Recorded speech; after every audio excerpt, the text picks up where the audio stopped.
Total lebendiges Gespräch. Also ich muss sagen, bin begeistert. Es waren 4 Gruppen mit überaus interessierten Menschen, jung und alt, und die hatten Fragen im Grunde zum ganzen gesellschaftlichen Leben. Es waren offene Gesprächsrunden, kritisch, aber konstruktiv. Also ich bin da wirklich begeistert. Gesellschaftlicher Zusammenhalt.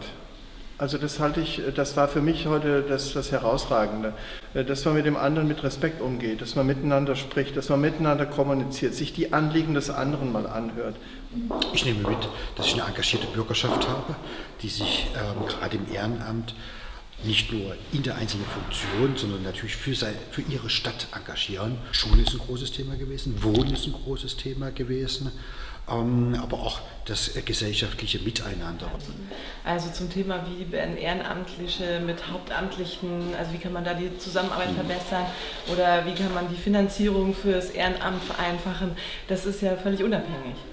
Es bleibt halt aufgrund des Formats, wie es jetzt zum ersten Mal angedacht ist, immer noch sehr oberflächlich natürlich, weil halt so eine breite Menge von Positionen da ist. Wir hatten es eben von Altersarmut bis herzkranke Kinder über Geflüchtete. Das macht es ein bisschen schwierig dann im Detail.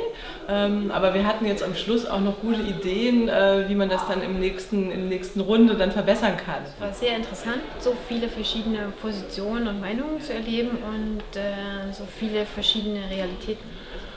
Es war interessant auch, wie viele noch arrangierte und interessierte Bürger es denn gibt. Also man merkt, da ist ein Raum voller Leute und jeder hat sein Thema im Kopf.